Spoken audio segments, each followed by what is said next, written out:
La tesis de hace un mes fue que los debates sobre la crisis financiera mundial, aunque se han llevado a cabo con muchos nervios y energías en los medios de comunicación, en la política, la tesis fue que en la inmensa mayoría de los casos no tocaban el fondo de la cuestión, que se quedaban en la superficie.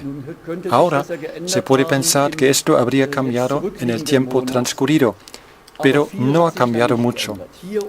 Muy raras veces surgen puntos de vista que miran algo más allá de la superficie, pero esto ocurre tan raras veces que voy a mantener la tesis que todos estos debates no tratan los puntos esenciales, las causas profundas de esta crisis financiera mundial. Ya he expuesto cuáles, a mi juicio, son estas causas más profundas. Por un lado, es la dinámica del sistema del interés, del cual nos hemos acostumbrado de tal forma que nos parece lo más natural del mundo. Pero quizás sería importante preguntarse qué tipo de tendencias o consecuencias este interés, junto con el interés compuesto, tendrá a lo largo de algunas décadas, y lo que yo observo, lo que provoca esta dinámica, son, en muchos aspectos, cada vez más mayores tendencias destructivas. Voy a repetirlas un poco más adelante en pocas palabras. La segunda causa más profunda de la crisis me parece ser la forma como el dinero entra en el circuito económico o cómo en el pasado ha entrado, y también quién ejerce una influencia sobre el control de la cantidad del dinero existente y del abastecimiento de dinero en una economía nacional, o desde un punto de vista más amplio, en la economía mundial. Estos son, por un lado, los bancos centrales. En el marco europeo, el Banco Central Europeo, para el dólar, la Fed, el Federal Reserve System y algunos otros bancos centrales en otras zonas monetarias. Y la gran mayoría de la gente piensa que estos bancos centrales son instituciones públicas, lo que solamente es el caso de una parte de ellos. Y uno de los más importantes bancos centrales del mundo, la Fed de los Estados Unidos, es, desde su fundación en el año 1913, un banco central privado, aunque con ciertas influencias públicas. Pero el hecho de que fue fundado por un consorcio de grandes bancos privados ya me parece problemático. Y además me parece problemático que la gran mayoría de las personas no están informadas de esto. Alrededor de este hecho se ha creado una especie de secreto de banco, y lo que importa, a mi juicio, es que este hecho entre en el debate público. Entonces, la pregunta es, ¿quiénes son en realidad los creadores del dinero? Por otro lado, los que juegan un papel esencial en el abastecimiento de dinero de una economía nacional o en la suma de la economía mundial, estos son los bancos privados o comerciales. Incluso en países donde el Banco Central es una institución parcialmente público, semipúblico o completamente público, los bancos comerciales son en la gran mayoría bancos privados. Y como indica su nombre, lo que más les importa es hacer negocios, obtener beneficios, rendimientos, a fin de cuentas, para los accionistas particulares. Lo que es muy poco conocido por parte del público en general, aparte de que ni siquiera las ciencias económicas lo consideran como un tema relevante, y si toca tratarlo, lo analizan con bastante poca claridad, es el hecho que el sistema de los bancos comerciales están capacitados para crear dinero, y añado y subrayo, para crear dinero de la nada, añadiendo grandes cantidades de dinero al dinero emitido por el Banco Central. Y esto lo están haciendo en forma del así llamado dinero bancario o giral. Este dinero aparece en las cuentas a la vista, las cuentas corrientes, como un saldo activo del que se puede o se debería poder disponer día y noche desde que existen cajeros automáticos. Se puede disponer plenamente de estos haberes. Se los puede sacar y recibir dinero en metálico.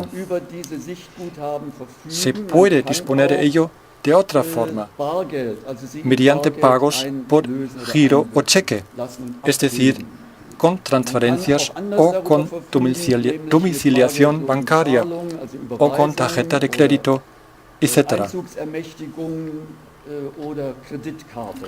Esta parte de la cantidad total del dinero existente es, entre tanto, muy superior que el dinero que el Banco Central emite. Por lo tanto, a mí me parece importante entender de qué forma lo están realizando estos bancos comerciales. ¿Cómo es posible que puedan crear por sí mismos este dinero bancario de forma autónoma? Cierto es, no ilimitado. Esto no es mi tesis y espero que vamos a entrar en más detalles sobre este aspecto ya hoy por la tarde, pero los bancos pueden añadir una cantidad de dinero al circuito económico que es mucho más grande que el dinero que se emite por el Banco Central.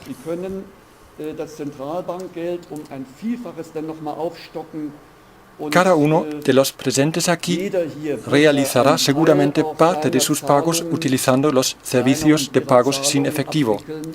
Cuanto más se usa esta forma de pago, más serán las posibilidades de la creación de dinero bancario por parte de los bancos comerciales sobre una base de dinero del Banco Central. Pero si este dinero se crea de la nada, ¿no sería al menos digno de hacer la pregunta, ¿cómo entonces se justifica el hecho de que se puede exigir intereses de este dinero? Si este dinero se crea de la nada y se presta como crédito a los que lo piden y se ingresa en una cuenta para que puedan disponer de ello, ¿cómo se justifica que este deudor tiene que pagar por este crédito intereses durante toda la duración del préstamo? Dass der Kreditnehmer, der Schuldner, diesen Kredit, und zwar über die ganze Laufzeit hinweg, mit Zinsen bedienen muss. Ya solamente esto llama la atención y merece ser analizado. Curiosamente, apenas es objeto en los debates económicos o políticos, ni en los círculos universitarios. A mi juicio, sí hay un problema en todo esto, dado que da a los bancos comerciales una influencia y poder enorme, dejando entrar al circuito económico este dinero bancario creado de la nada. Por consiguiente, ganan también una gran influencia en la economía en su conjunto. El Estado también es uno de los posibles deudores y el Estado tiene que endeudarse cogiendo créditos cuando sus ingresos a través de los impuestos no le bastan. Entonces tiene que conseguir dinero que lleva un interés y esta carga de interés pesa sobre el presupuesto del Estado. Por supuesto, también aquí durante toda la duración del crédito. Es decir, un sistema de bancos privados o comerciales crea en gran parte dinero de la nada, exige que se les paga intereses por este dinero y de esta forma al Estado, entre otros, crece sin parar su deuda.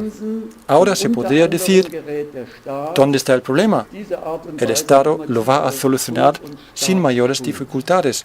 Estamos ya acostumbrados a algunas de sus actuaciones. Se decide casi de un día al otro unas medidas de rescate con una cantidad que asciende a 700.000 millones de dólares en los Estados Unidos o a 500.000 millones de euros solamente para Alemania. Parece que el Estado sabe hacer magia, pero hay que indagar un poco e ir más allá para entender cómo esto es posible. Siempre, al final, de alguna forma, va a ser el ciudadano al que se le pasará algún día la factura. Ya en la última conferencia he mencionado el juego de palabras preguntando por qué en alemán el ciudadano se llama Staatsbürger. Y es porque Bürgen en alemán significa avalar y Staat, Estado. Por lo tanto, es el ciudadano que a fin de cuentas tiene que avalar al Estado.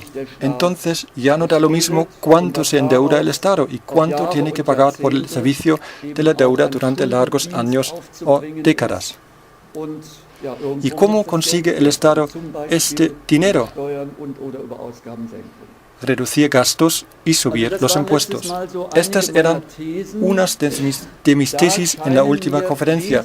Son, a mi juicio, los puntos claves del problema que está inherente en el sistema monetario existente. Estos puntos problemáticos producen una dinámica, especialmente cuando se juntan, cuando se combinan, que no se notan enseguida después de una implantación de un nuevo sistema monetario, pero sí después de algunas décadas. Entonces, estas tendencias problemáticas y también destructivas causadas por este sistema monetario serán cada vez mayores.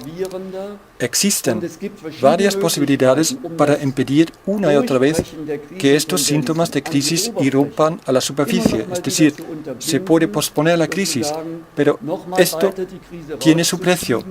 Cuanto más se pospone la crisis, más fuerte será después su descarga. Si se pregunta para qué sirven estas medidas de rescate en, por ejemplo, los Estados Unidos o aquí en nuestro país, ¿sirven realmente para superar la crisis? Entonces, a mi juicio, hay que sacar la conclusión que se han quedado con estas medidas una vez más muy en la superficie y en cuanto sigan así, no van a solucionar realmente los problemas a largo plazo, sino van a posponer su solución, con la consecuencia que van a reaparecer con toda probabilidad los síntomas de crisis con una vehemencia todavía mayor.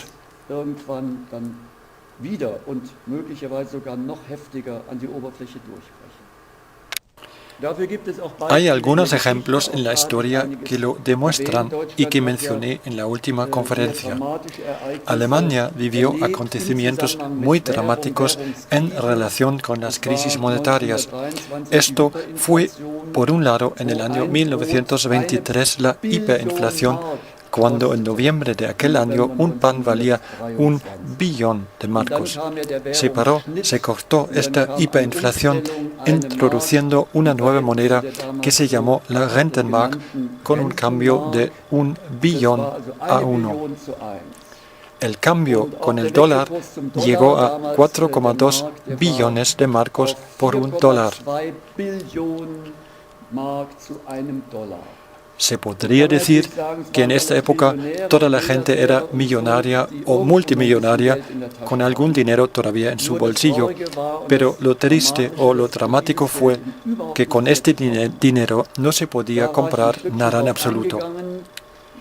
Una hiperinflación es solo una de las posibilidades cómo se pueden descargar con gran vehemencia en este sistema monetario las tensiones producidas con el tiempo. Esta descarga en concreto ocurrió en muy poco tiempo, desde mediados del año 1922 hasta finales del año 1923.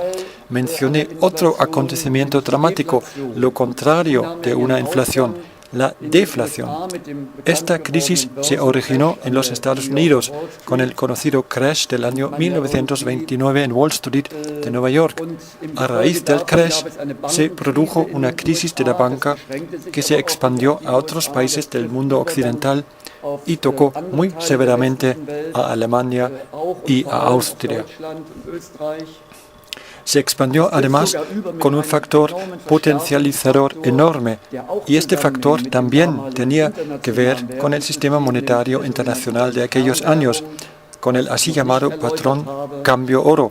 Todavía no he explicado lo que significaba esto y esta crisis provocó en Alemania el paro en masa. El desamparo de los economistas y de la mayoría de los partidos políticos de entonces dejó un vacío. Y este vacío lo supo aprovechar el movimiento nazi, que incluso conquistó democráticamente el poder antes de destruir por completo estas estructuras democráticas.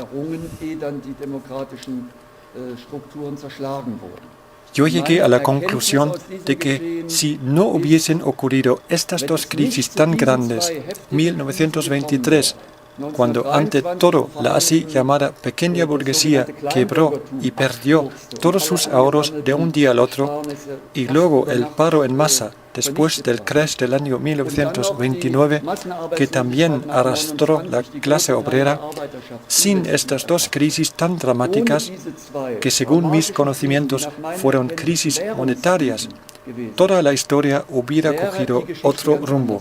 Entonces, seguramente el movimiento nazi no hubiera tenido la oportunidad de conquistar el poder por la vía democrática. Si lo hubiera conquistado de alguna otra forma, por ejemplo, a través de un golpe de Estado, esto tiene que quedar en una hipótesis.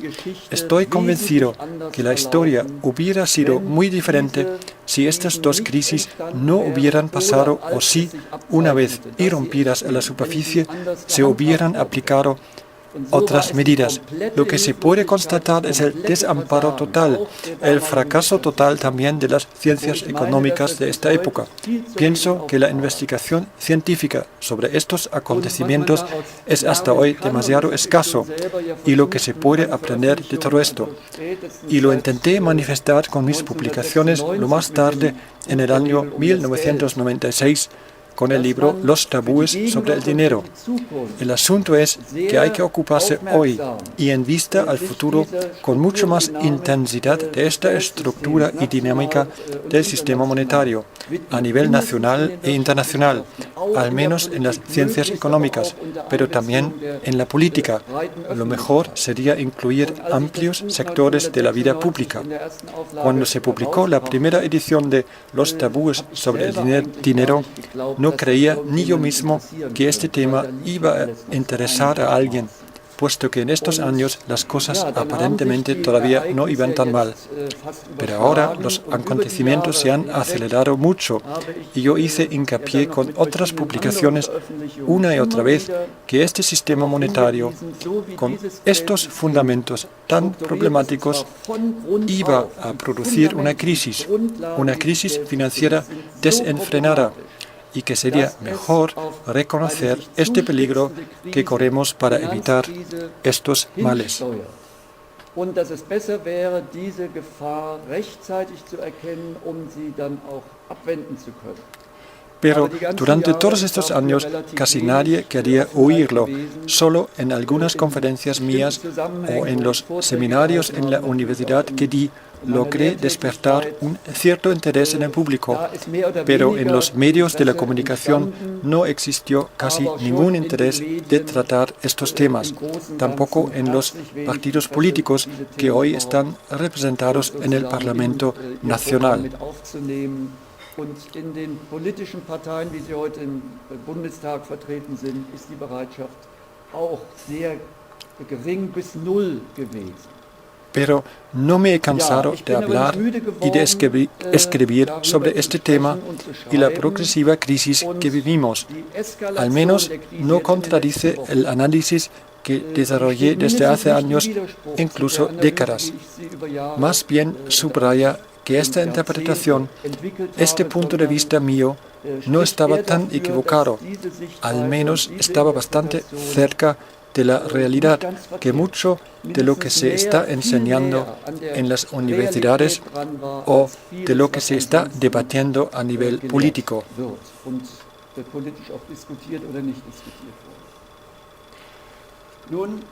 La última vez, hace un mes, pinté un dibujo en la pizarra, sacado de la portada del libro Los tabúes sobre el dinero. Lo voy a hacer también ahora porque resume bien los diferentes aspectos del problema que estamos tratando. En este dibujo se representa el dinero con una asociación positiva. Se representa como un sol. Debajo del sol está pintado el interés. Los dos están íntimamente relacionados. Y es esta relación entre dinero y interés, no el dinero en sí, que crea los problemas, que provoca tendencias que estallan en unas crisis. Hablé de 5 tendencias de crisis. Dibujé las descargas de crisis con 5 rayos. Es como una tormenta donde también se crea una tensión que en algún momento necesariamente tiene que descargarse. Si se mira siempre en la otra dirección, supongamos que la tormenta se está acercando del oeste, pero si se mira en la dirección opuesta al este, en el sentido meteorológico, naturalmente, y ahí todo está tranquilo y bien, entonces se queda uno muy sorprendido y asustado si de repente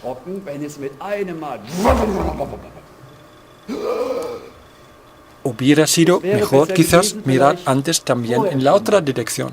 Entre tanto, ya tenemos con las imágenes vía satélite más posibilidades de mirar más allá del horizonte, que estábamos hasta hace poco acostumbrados. Pero si esto no se hace, uno puede encontrarse con una sorpresa bastante desagradable. O referido al contexto político, el desamparo puede ser muy grande, con la consecuencia que no se sabe cómo manejar con sentido la situación y superar la crisis. He distinguido la última vez las siguientes crisis: la crisis de la economía, del medio ambiente, de la sociedad, del Estado, referido al presupuesto del Estado, y del tercer mundo, la deuda del tercer mundo. Y todos estos síntomas se están agravando especialmente en los últimos años, pero están existiendo en realidad desde ya hace décadas. Ya no los pueden negar. Quien los niegue tendría que permitir que se le diga que ha perdido el sentido de la realidad. Qué asombroso es que esta relación permanece escondida tras una nube de niebla.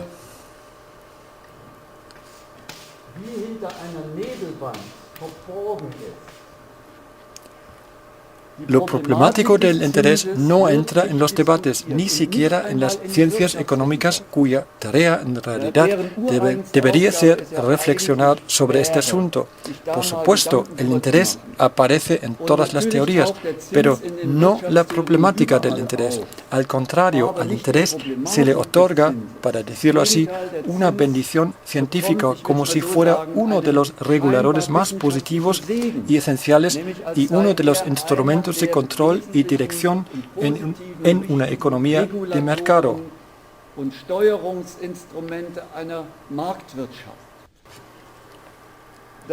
Hace un mes he expuesto más en detalle las razones que se dan para justificar su existencia, y lo que no se ve en absoluto son las consecuencias del sistema del interés a largo plazo. Asimismo, dibujé algo en la pizarra que quiero hacerlo ahora también, para recordar a unos y para la mejor orientación de los otros. El dinero como tal, esto es un hilo aquí, desempeña un papel muy importante en una sociedad de división de trabajo. Sin dinero, el intercambio entre mercancías y servicios, o todas las etapas desde la producción hasta el consumidor, resultarían enormemente difíciles. Por lo tanto, el dinero es un intermediario importante. En este sentido, es una joya. El dinero, visto desde la perspectiva de la economía en su conjunto, puede ser una joya. Aquí, esta es la interconexión del dinero con el interés. Es esta conexión íntima que provoca las tendencias que culminan en unas crisis. Lo he señalado aquí simbólicamente con una sola flecha o relámpago. Normalmente no se pregunta cómo fue posible que una de las partes se había ligado tan íntimamente con la otra, cómo históricamente se ha creado esta unión. Y esta es una pregunta muy importante. ¿No habían en la historia otros sistemas, también otros sistemas monetarios, donde esta unión entre el dinero y el interés no existía?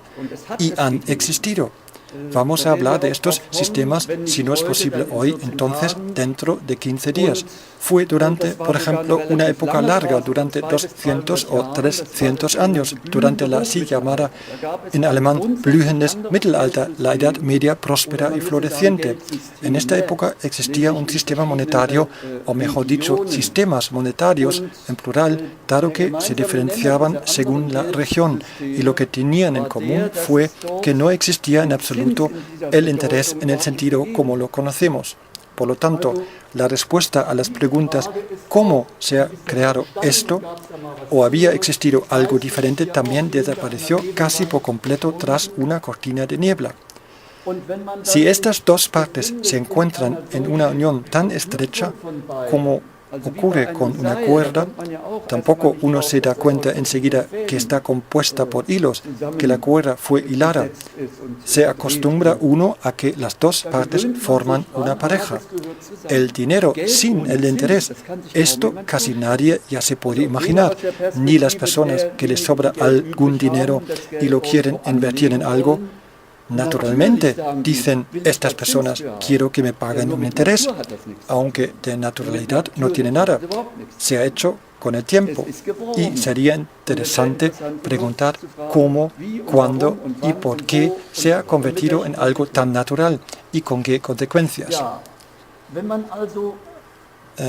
Perdón, esta era la perspectiva de los inversores, pero las personas que quieren prestar dinero también se han acostumbrado al hecho de que hay que naturalmente pagar un interés si quieren conseguirlo, que devuelvan más dinero que han tomado inicialmente como prestado. Es así y punto. Pero no tiene que ser así.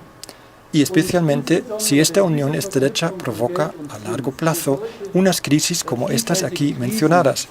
¿No sería importante de reflexionar sobre cuáles podrían ser unas alternativas? Se podría aprender bastante si se contempla la historia preguntando qué diferentes formas existieron en el pasado. Pero si esto aquí está tapado con niebla, nuestra vista, que el dinero aquí podría separarse del interés y de qué forma podría tomar una alternativa, esta vista está igualmente o de forma parecida nublada.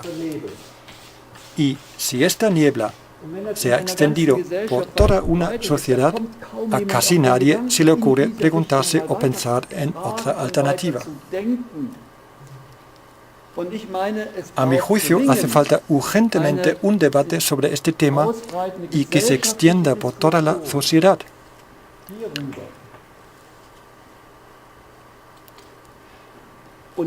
Este debate no hay que necesariamente dejarlo en manos de los expertos que hasta ahora han trabajado o han enseñado dentro de este marco.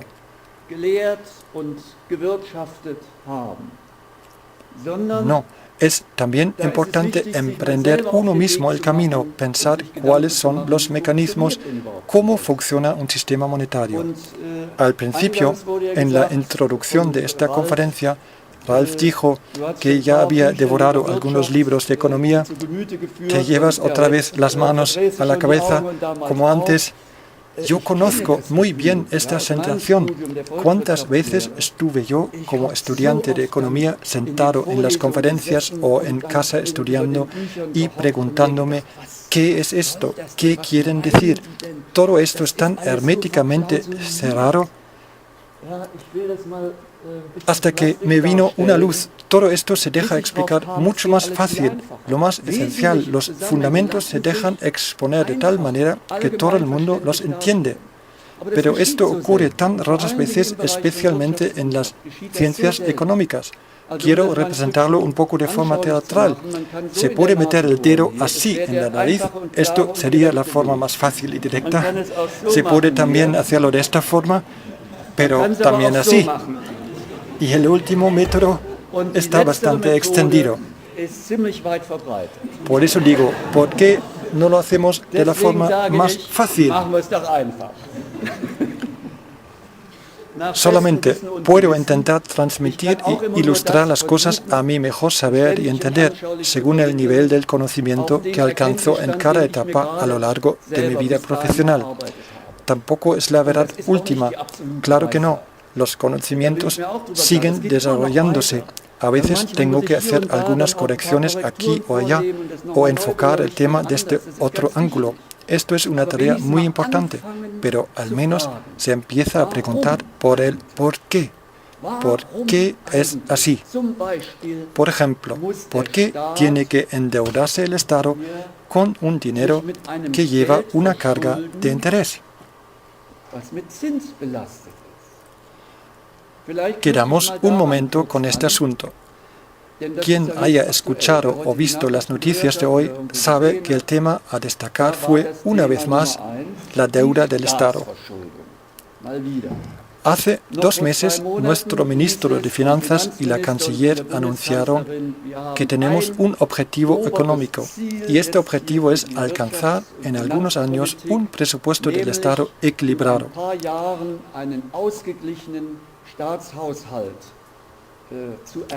Es decir, no habrá ningún nuevo endeudamiento neto, por lo tanto, no se tomarán créditos nuevos.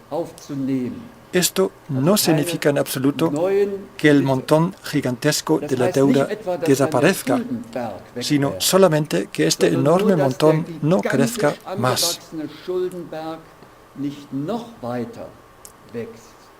Esto es lo que se propusieron alcanzar para el año 2012, si me acuerdo bien, o incluso antes para el año 2011. Esto no es nuevo, ya lo conocemos. ¿No fue Hans Eichel, el ministro de Economía del anterior gobierno, que anunció tener la misma meta? Un presupuesto del Estado equilibrado y ningún nuevo endeudamiento neto, si me acuerdo bien, para el año 2006. Ein ausgeglichener Staatshaushalt und das Zurückfahren der Netto-Neuverschuldung auf Null. ¿Y qué pasó? Al final de su mandato, el endeudamiento era tan alto como nunca antes. Por lo tanto, justamente lo contrario. Hace muy poco hemos oído hablar de un nuevo endeudamiento neto para el próximo año de 10,5 mil millones de euros. Justamente hoy lo han rectificado. Va a ascender a la cantidad de 18,5 mil millones de euros. Es decir, va a ser más bien el doble. Y posiblemente pronto la aumentarán todavía más. Otra vez, lo mismo.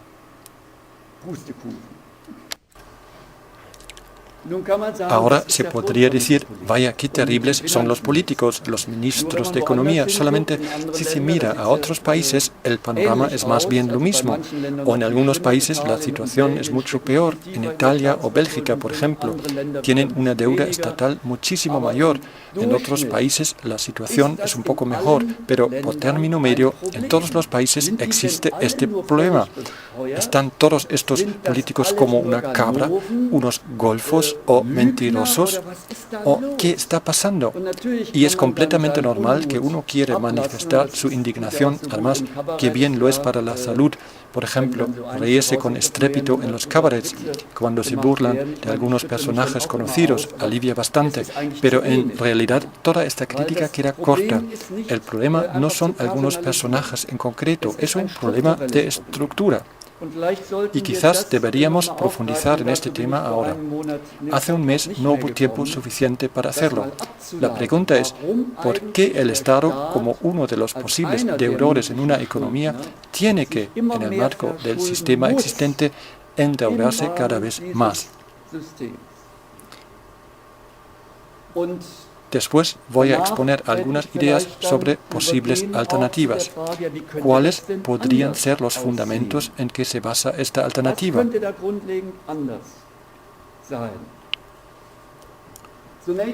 Primero, para unos que sirva de recordatorio y para otros de orientación inicial, voy a hacer la pregunta ¿por qué la existencia del interés es problemático a lo largo del tiempo? Esto aquí quiere indicar que son varias décadas, más o menos 50 años.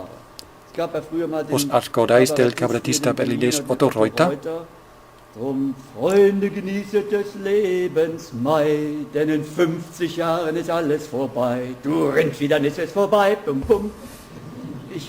No sé si él tuvo conocimientos profundos del sistema del interés. Aunque en el caso que no fuera así, se podría aplicar esta estrofa de todas formas completamente al sistema del interés.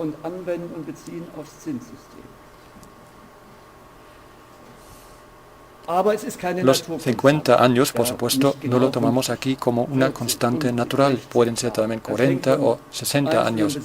Esto depende de las circunstancias en concreto, pero lo inevitable es que el sistema monetario, con estos fundamentos que estaba exponiendo en rasgos generales, tiene que provocar estas crisis que se agravan con el tiempo. ¿Por qué? Si se invierte aquí una cierta cantidad de capital, entonces este capital crece.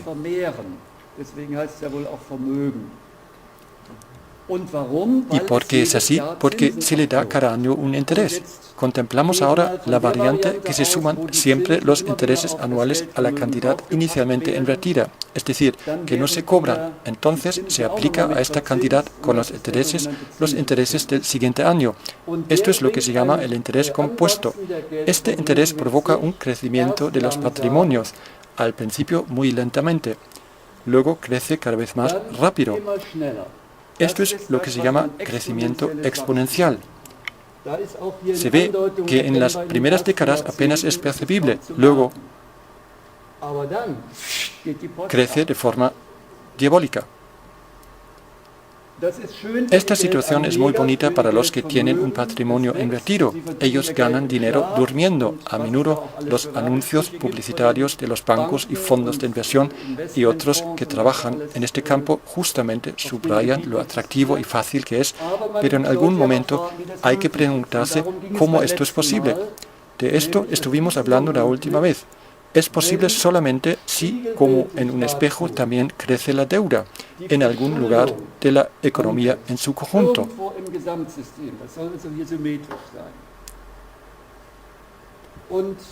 Pero, ¿cómo se puede mantener todo esto a largo plazo si la deuda crece sin parar?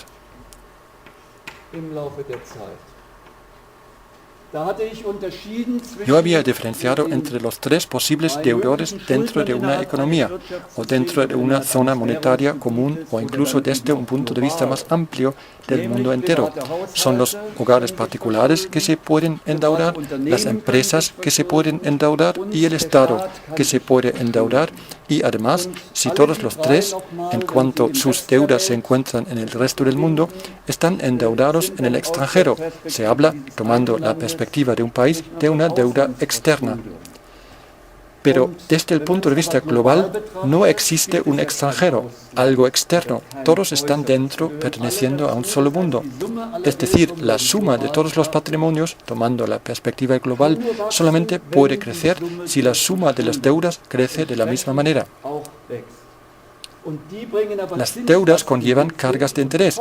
Mejor dicho, los patrimonios exigen unas cargas de interés. Esto significa aquí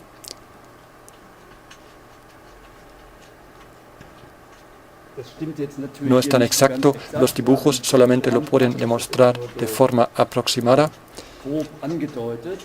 que también las cargas de interés siguen creciendo sin parar y una economía tiene que producir y crecer también para pagarlas cada año. Aquí la carga se ha puesto en relación con la deuda que se ha amontonado durante décadas. Por eso aparece como si fuera relativamente pequeña. Pero si se relaciona con el Producto Interior Bruto de un año, entonces la carga ya aparece como algo bastante más grande. Voy a alargar aquí el eje para que se vea mejor este efecto. Entonces tendríamos una subida de la carga de interés de esta forma. ¿Anualmente? ¿Cómo? Sí, anualmente. Quiere decir, hay que producir cada año más Producto Interior Bruto.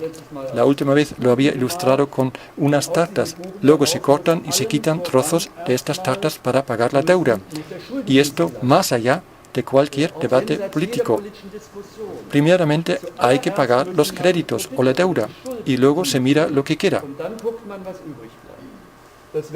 Todo esto no sería un problema si el Producto Interior Bruto también creciera de forma duradera y ante todo exponencial.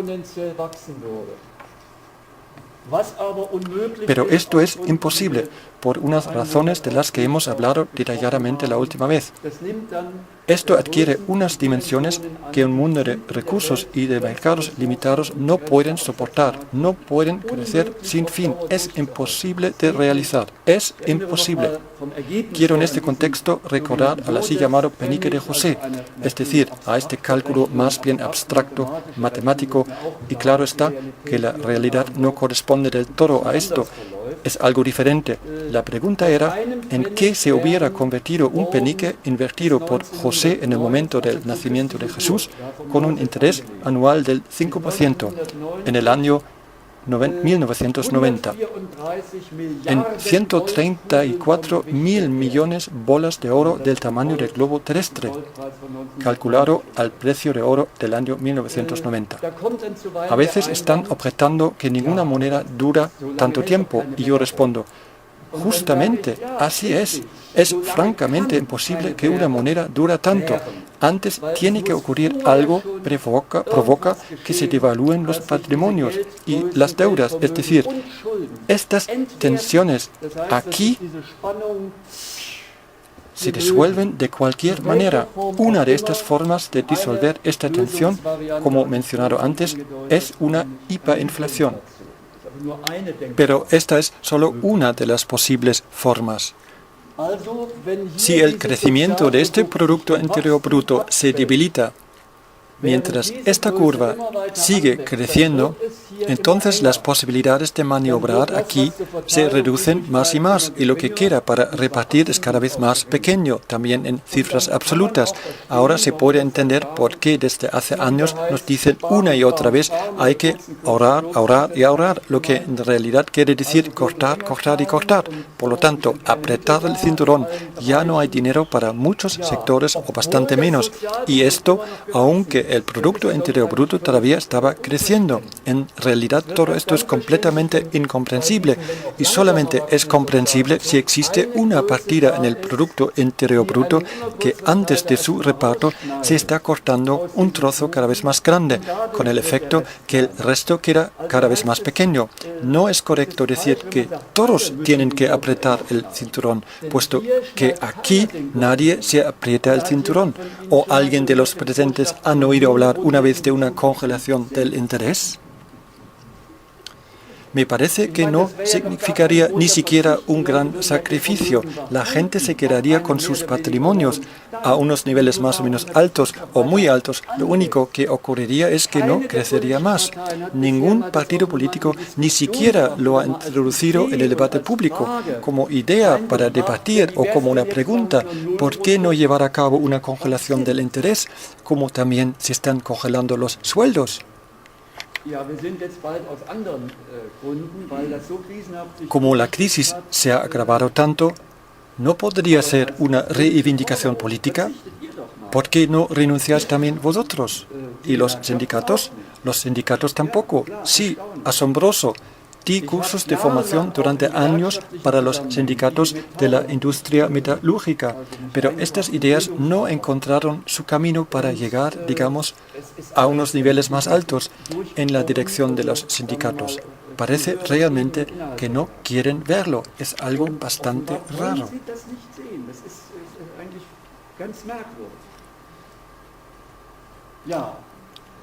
Esto era lo que habíamos sacado en conclusión respecto a la crisis de la economía. Este sistema tiene que derivar hacia una crisis de la economía. No hacen falta más causas, más factores que la provocan, que por supuesto siempre existen en la realidad: dificultades en la política económica exterior, inestabilidad política, catástrofes naturales y suma y sigue. Pero no hace falta que todo esto ocurra, solamente hace falta el sistema del interés y dejar que funcione y desarrolle su propia dinámica. Entonces tiene que culminar en unas crisis cada vez mayores. Miremos entonces el presupuesto del Estado. Este aspecto aquí. ¿Por qué en el contexto del sistema del interés existe el problema del endeudamiento del Estado? Un problema que se agrava con el tiempo. Antes de todo, hay que preguntarse por qué en realidad necesita el Estado coger créditos. Se hace la pregunta porque el Estado, por sus poderes de soberanía, tiene la posibilidad de recaudar impuestos de sus ciudadanos. A propósito, es bastante interesante que el impuesto sobre la renta en los Estados Unidos fue introducido después de la fundación de la Fed. De momento solo quiero mencionar estos dos hechos históricos y ponerlos uno al lado del otro, aunque haya una íntima relación. Antes, al Estado no le hacía falta recaudar impuestos sobre la renta. Además, tampoco es el Estado en los Estados Unidos que recauda este impuesto, sino lo está aplicando una institución privada. Se dice que esta institución ni siquiera tiene una base legal suficiente para llevar a cabo su actividad. ¿La Fed? No. La administración que recauda los impuestos sobre la renta tampoco es una administración, sino una sociedad. Pero esto es un tema aparte. De todas formas, estamos ya tan acostumbrados que el Estado recauda impuestos, pero como ya he dicho antes, habían existido épocas en la historia, también en la historia de los Estados Unidos, en que el Estado se abastecía de otra forma, de otra manera con dinero. No hacía falta conseguirlo del sistema bancario o de los mercados de capitales, sino él mismo puede ser el creador de dinero. Y lo fue en diferentes momentos de la historia. Si el Estado recauda impuestos a los que nos hemos acostumbrado tanto, entre otros el impuesto sobre la renta, el IRPF, el IVA, etc. Si el Estado recaude impuestos, ¿por qué no se contenta con esto para financiar los gastos públicos, para cumplir con sus tareas públicas?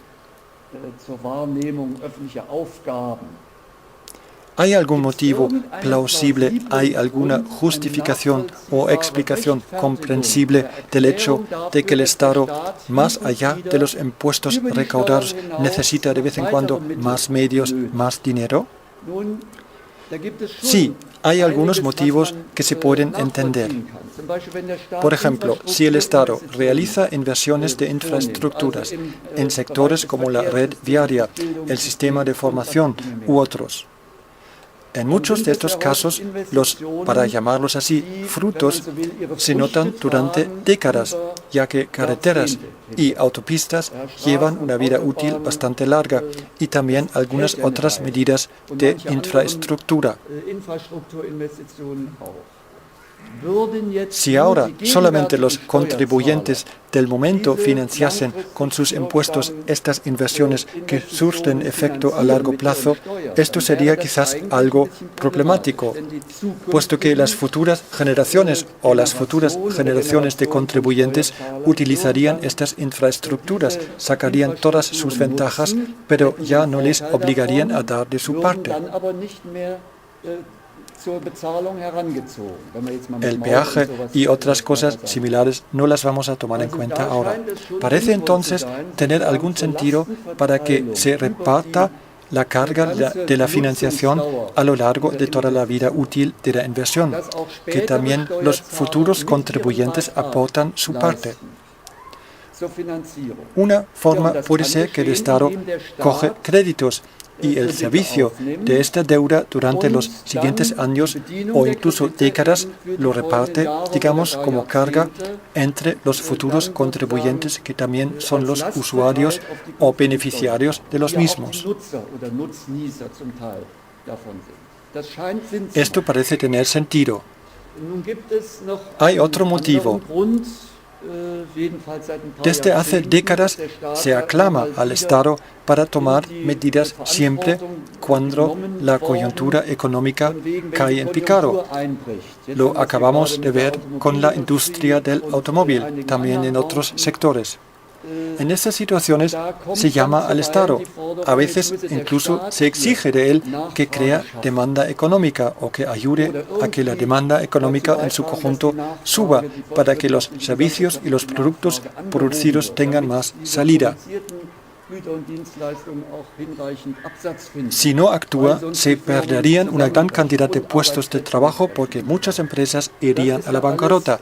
Estas ideas sobre el rol del Estado se basan en los argumentos de un economista al que le habían otorgado ya mucho antes de que finalizara el siglo XX el título del economista más grande del siglo. Me refiero a John Maynard Keynes. Keynes escribió algo en 1936 que hasta entonces era muy mal visto en la teoría o doctrina dominante de la economía. Dijo que el Estado debería asumir un papel activo y responsable en el control y la dirección de los procesos económicos en su conjunto, que no se podría confiar más en la autorregulación de la economía cuando había caído en una gran y profunda crisis. En estos momentos debería intervenir el Estado, y cuanto más desarrollado o maduro es el sistema capitalista, más sería la necesidad de su intervención. Las razones de Keynes de pensar así no las puedo explicar ahora con más detalle.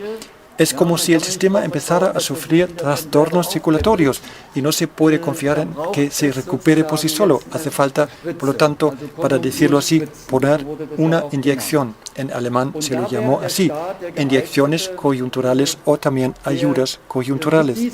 El actor adecuado para desempeñar esta función sería el Estado, que, con estas inyecciones, inyecta dinero en forma de demanda al circuito económico y activa de esta manera la economía y contribuye así a que se reduzca el paro en masa.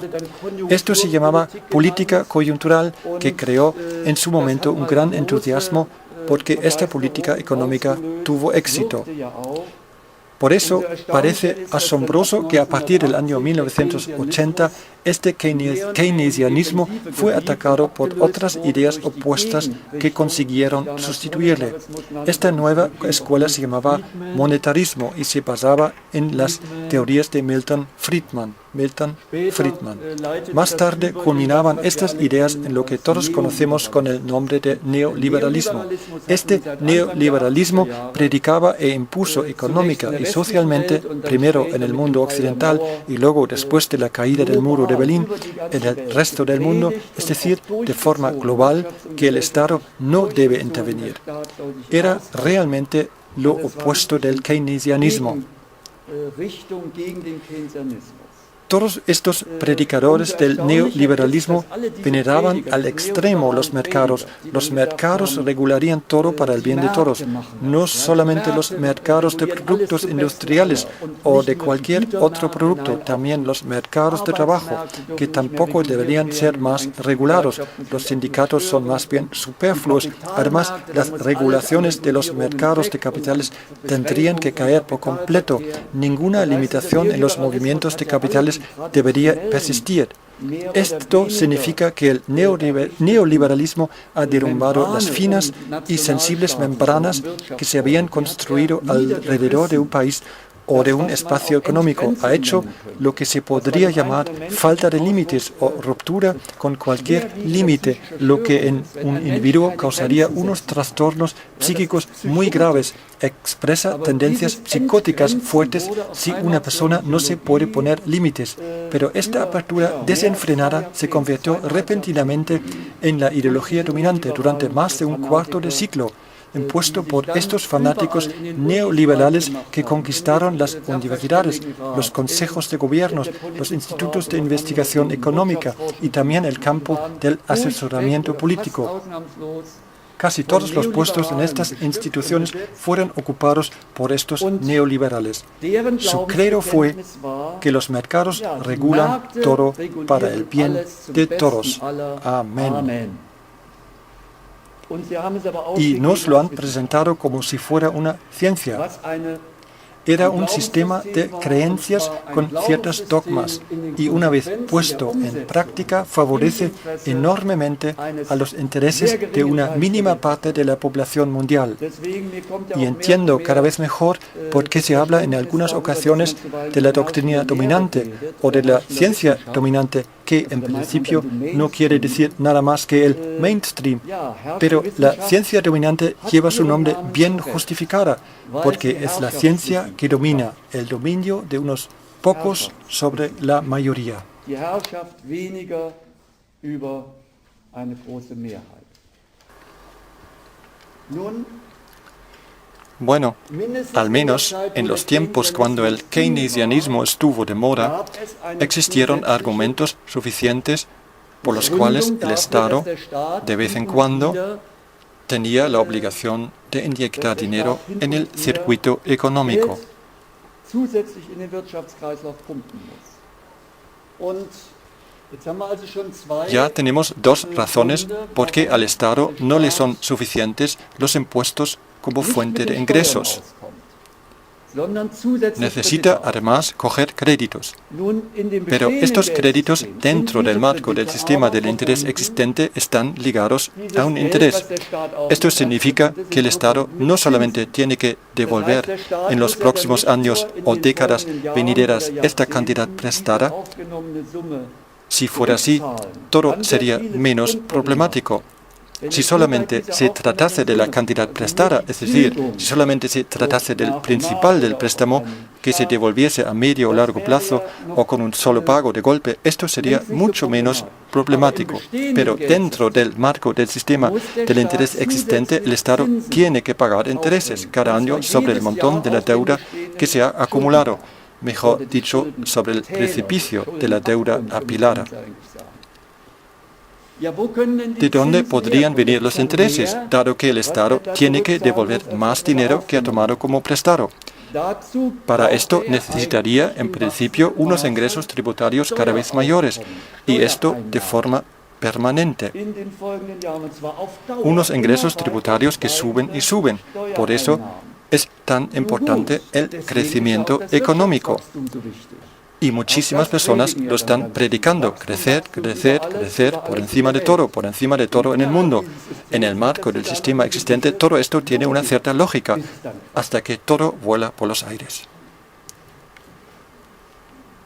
Supongamos que el sistema fiscal realmente funciona, que tampoco está tan claro hoy en día. Pero vamos a imaginarnos ahora un modélico sistema fiscal en el que todo esté funcionando como es debido. Entonces, si fuera así, existiría una conexión estrecha entre la evolución del PIB y los ingresos tributarios. Si se produjera más, el volumen de los diferentes impuestos aumentaría. Y parece que ya se habrían resuelto los problemas. Lo que haría falta sería, primero, un sistema fiscal que funcione, ninguna evasión de impuestos. Pero ¿dónde se ha visto esto? Pero para que un sistema fiscal pueda funcionar, lo primero que hay que hacer es cerrar todos los paraísos fiscales del mundo. Esto sería justamente una reivindicación muy importante para los contextos actuales. ¿Cuándo podría haber un mejor momento, si no ahora, reivindicarlo y ponerlo en práctica? Pero si el sistema fiscal funcionara bien, si los países no se superasen mutuamente en bajar los impuestos para atraer inversores, el así llamado dumping de los impuestos, lo que tiene unas consecuencias nefastas, porque los ingresos del Estado en muchos países se hunden.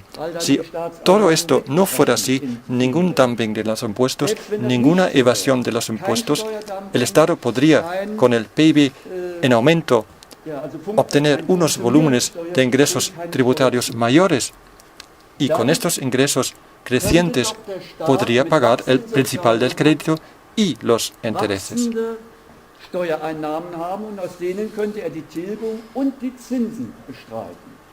Esto no estaría nada mal. Pero estábamos ya mencionándolo antes. Es imposible conseguir que la economía crezca a la larga de forma exponencial. Pero para devolver el principal y pagar los intereses del crédito haría justamente falta esto, un crecimiento exponencial. Si se debilita el crecimiento económico, no obstante, al Estado se le exige seguir pagando los tributos, o mejor dicho, los acreedores del Estado exigen sin compasión su tributo, entonces el Estado va a entrar en un aprieto. Ya lo hemos visto antes respecto a la economía en su conjunto. Ahora tenemos el ejemplo del Estado.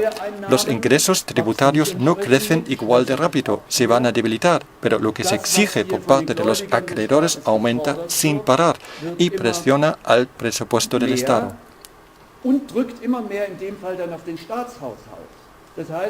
Por lo tanto, del presupuesto del Estado queda cada vez menos dinero para cumplir con las verdaderas tareas públicas y para financiarlas.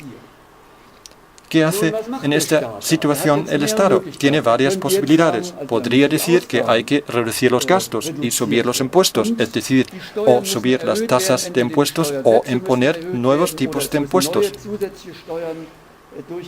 Estos son posibles formas de actuar. Pero al menos en una democracia no habrá ningún gobierno ni ninguna oposición parlamentaria que se fijara como meta semejantes reivindicaciones. Por lo tanto, van a posponer estas medidas lo máximo posible. Mejor hacer algunas promesas electorales diciendo que se bajaran los impuestos y que se administraran mejor los gastos, sacando mejor provecho de ellos, todo para ganar votos. Esto significa que esta solución, subir los impuestos y reducir los gastos, no es una solución realmente viable. Estos temas no se tocan durante mucho tiempo, se pueden esquivar incluso durante décadas y de hecho en épocas anteriores de la República Federal Alemana se esquivaron. Pero al Estado se le brinda una posibilidad maravillosa, pero esta no se la conceden tan fácilmente a las empresas privadas y esta sería así. ¿No quieres otro crédito? Te doy más créditos y con estos nuevos créditos puedes devolver los anteriores créditos que algún día vencen. Esto es el nuevo endeudamiento neto. Los bancos y los mercados de capitales persiguen verdaderamente a muchos estados para que se endeuden más, ya que el Estado es un deudor maravilloso. Tampoco se trata de cantidades insignificantes ni de contratos de créditos que hay que negociar uno por uno, etc. No, son cantidades considerables y los bancos abren el grifo de los créditos para dárselos a los estados. ¿Y por qué es así? Porque los bancos, los mercados de capitales y los acreedores saben que en caso de emergencia los estados pueden recurrir a los ciudadanos. A una empresa privada no le queda esta posibilidad. Si una empresa entra en un aprieto, si no genera un beneficio suficiente y no puede bajar ya más los costes, entonces tendría problemas de solvencia, ya no recibiría de los bancos ni un céntimo más y puede que llegue el momento en que va a la quiebra.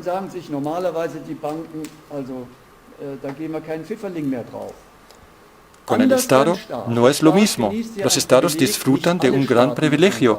Por cierto, hay que decir, no todos los estados, hay estados a los que por diferentes razones no se les da la misma confianza. Pero tomamos, por ejemplo, un país como Alemania y su presupuesto del Estado que todavía goza también internacionalmente de una confianza lo suficientemente grande. Es decir, puede coger más créditos y ¡qué maravilla! Se ha resuelto el problema. No hace falta reducir los gastos, no hace falta subir los impuestos, se hacen promesas, alguna u otra se puede cumplir y claro, se les vota, las deudas antiguas están renovadas. Entonces, ¿dónde está el problema? ¿No es maravilloso? Así se lo han montado los políticos y los gobiernos durante décadas. Lo que sí ha aparecido es un montón cada vez más grande de deuda de Estado. Y cada gobierno tenía que aguantar la crítica de la oposición diciendo, vaya desmadre, vosotros sois unos despilfarradores, todo se ha salido del control. Si nosotros estamos en el gobierno, todo mejorará. Si se echa una mirada al pasado y da lo mismo si fueran los socialdemócratas o los cristiano-demócratas o da igual qué tipo de coalición estuvo en el gobierno, todos han en las campañas electorales criticado o incluso insultado al anterior gobierno o al gobierno que todavía estaba en funciones porque había aumentado tanto la deuda del Estado.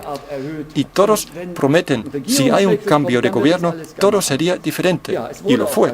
Y la diferencia era que la deuda siguió creciendo todavía más. La deuda del Estado no ha dejado de crecer. Y mi tesis es que la deuda tiene que seguir creciendo, porque sin el Estado, como una parte importante de esta suma de la deuda aquí, sin que el Estado se endeude, no puede crecer esto de aquí. Es decir, si se insiste en este afán desenfrenado de obtener el máximo interés o rendimiento y por tanto se lleva el dinero a estas instituciones como por ejemplo los bancos diciendo haz que crezca mi dinero, o más moderno aún, a los fondos de alto riesgo como los hedge funds diciendo haz que crezca todavía más mi dinero. Y como existe esta presión sobre las entidades financieras creada también por parte de los inversores particulares que yo llamo presión por congestión monetaria. Entonces la tendrán que pasar a otros. Si no lo hacen, no podrán hacer negocios con los créditos. Por eso, lo mejor que pueden hacer es pasarla al Estado.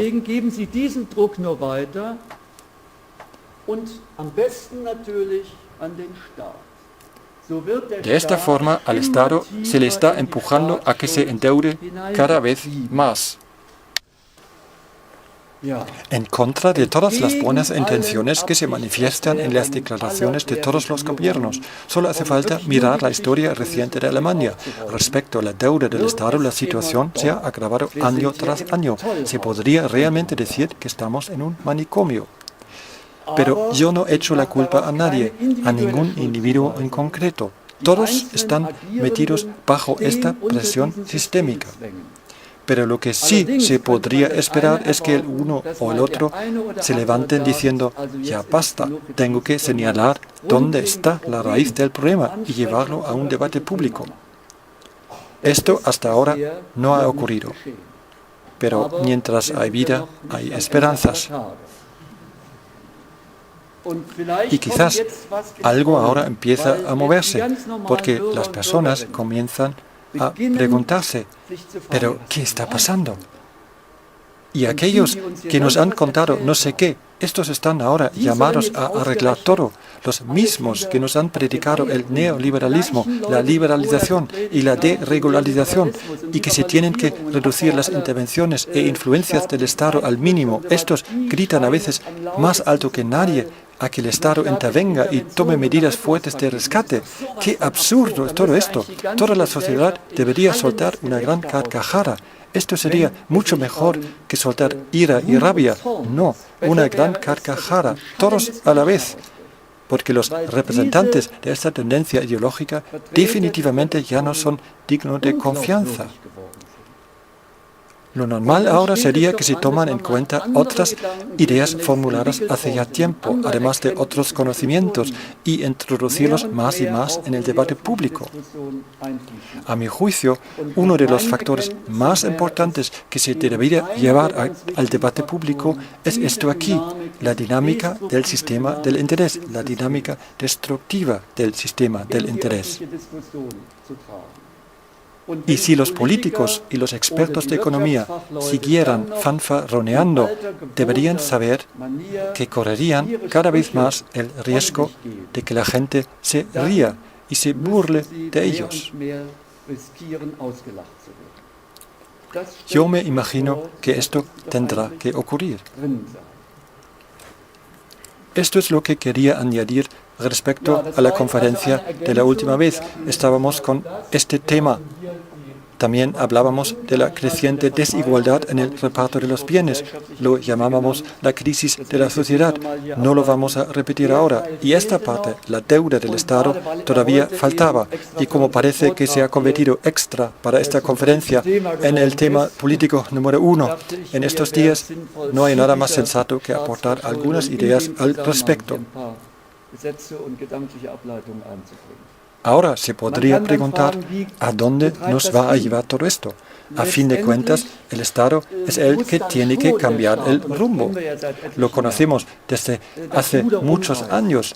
Hay que ahorrar, ahorrar y ahorrar.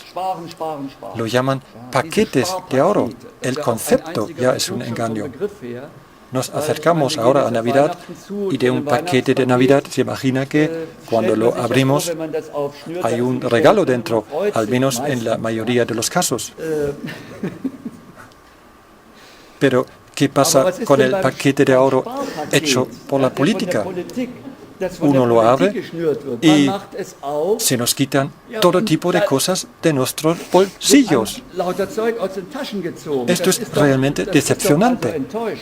En resumidas cuentas, esta tendencia la tenemos ya desde hace años con el canciller Schröder, la Agenda 2010 y el programa de Hartz IV, etc. Todas estas medidas estaban ya impregnadas por esta tendencia y respecto a la cuestión fiscal estaban preocupados por los ricos para que no paguen demasiados impuestos y para que, haciendo la vista gorda, les queden suficientes caminos abiertos para la evasión de impuestos a los paraísos fiscales.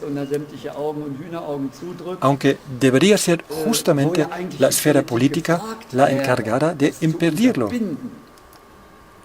Al resto ya se ha reclamado más y más su dinero, el gasto social se ha reducido, el gasto en sanidad suma y sigue. No hace falta hablar de esto, todo el mundo lo conoce. En esta fase estamos ya desde hace 10 o 15 años y no se ve que esta tendencia vaya a parar. Al contrario, dado que el Estado tiene que endeudarse cada vez más y más. Se comporta como el príncipe de turno en el gran carnaval de Colonia, que tira los caramelos, gritando: caramelos, por favor, tomad mis caramelos. He preparado aquí unos 500.000 millones de euros, tomadlo, por favor. Todo esto es tan absurdo, tan absurdo. ¿De dónde salen? Buena pregunta, ¿de dónde vienen? La respuesta va a ocupar la segunda mitad de la conferencia de hoy por la tarde. ¿De dónde proceden todos estos dineros? Hay que entender la creación del dinero. ¿Quién crea el dinero? ¿Cuáles son las consecuencias? ¿Qué consecuencias conlleva? Una de estas consecuencias es esta aquí, que también a la economía real se la inunda con dinero, lo que provocaría una inflación o hiperinflación. La otra consecuencia es, y es la que hemos vivido justamente en los últimos años, que no es la economía real que se inunda con dinero, sino los mercados financieros especulativos. Esto ha hecho subir las cotizaciones de una forma tan extrema que no tienen ya nada que ver con los valores o beneficios producidos por la economía real. Estas son las así llamadas burbujas especulativas. Tenemos ya desde hace años globalmente una inflación o incluso hiperinflación, a saber, una inflación de la bolsa.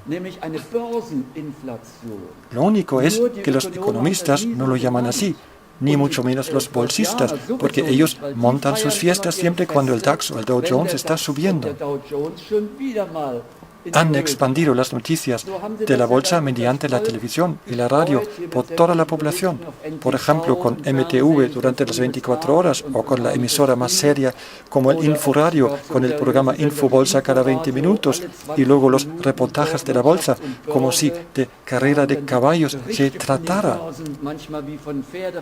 Todo esto se ha convertido ya en un tipo de deporte popular, se tiembla de excitación siguiendo la curva de DAX con la pregunta sobre la lengua: ¿cómo está el DAX? En esto ya vemos su efecto, pero esta avalancha de dinero podría también, sin más, coger otro rumbo y ver cómo se desborda la economía real, especialmente si no se construyen muros de contención. Algunos hablan de firewalls entre la esfera de los mercados financieros especulativos desatados e independizados y la economía real. Si no se toman estas medidas, estas masas de dinero desbordarán y provocarán en la economía real una hiperinflación. Esta sería una posibilidad de lo que puede ocurrir. La otra sería que al Estado le va a ser imposible liberarse de la deuda y se va a hundir cada vez más en ella. En este contexto, hay un aspecto que todavía no lo hemos contemplado, pero lo conocemos todos. El Estado mira dónde tiene bienes públicos y contempla de qué forma los puede vender lo más rápido posible. En alemán se puede hablar, en este caso, de versilbern. En castellano sería vender, o más literal, vender la plata, porque antiguamente los reyes habían reunido todos los objetos de plata, su cubertería de plata, y acuñaron con esta plata monedas. Y el Estado de hoy coge los bienes públicos que fueron creados durante décadas en gran medida con los impuestos de los contribuyentes, por ejemplo el ferrocarril, etc., y los vende. El Estado está bajo esta presión. Estamos ya desde hace tiempo en una fase de una subasta estatal o pública forzosa. Y todo el mundo sabe que en condiciones de una subasta forzosa, el precio que se obtiene por el objeto subastado es inferior que en condiciones normales, sin tanta presión, cuando se puede elegir el comprador y negociar para conseguir el precio más alto posible. Pero en una situación de una subasta forzosa, se obtiene solamente una mínima parte de lo que se podría conseguir en condiciones normales. De esta manera se venden desde hace años a un precio tirado los bienes del Estado, de las autonomías y también de los municipios. Realmente lo venden a unos precios tan bajos que supera la imaginación. Una de estas formas de mala venta es el cross-border leasing. Y un ejemplo son las instalaciones de evacuación de aguas residuales de la ciudad de Colonia. Habían encontrado un inversor americano que compró toda esta instalación pública por 4 perras, sacando beneficios fiscales en las Islas Caimanes, ubicadas cerca de la costa de los Estados Unidos, y después realquilan las instalaciones a la ciudad.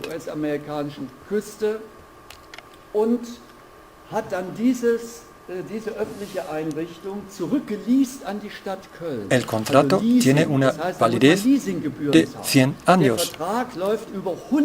En menos de un día se ha decidido vender por un precio tirado estas instalaciones y meterse durante 100 años bajo la tutela de un inversor del que ni siquiera se sabe cómo se llama, porque quiere quedarse en el anonimato.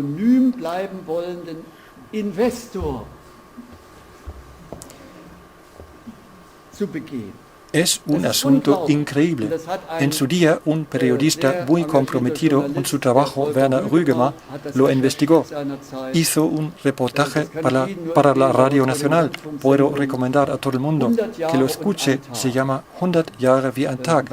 En castellano sería 100 años en solo un día. Werner Rügemer. Y esto es un ejemplo de muchos otros. En numerosas ciudades y municipios se han vendido los bienes públicos, es decir, los tranvías. Bueno, no hace falta enumerar todo. Lo han vendido a un precio regalado y las instituciones públicas estarán 100 años sujetas a tributo.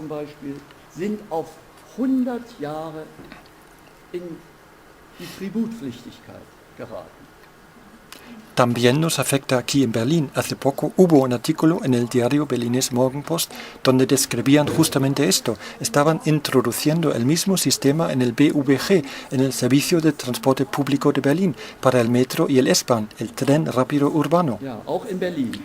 Sí, también en Berlín. Ja. Sí. Ja.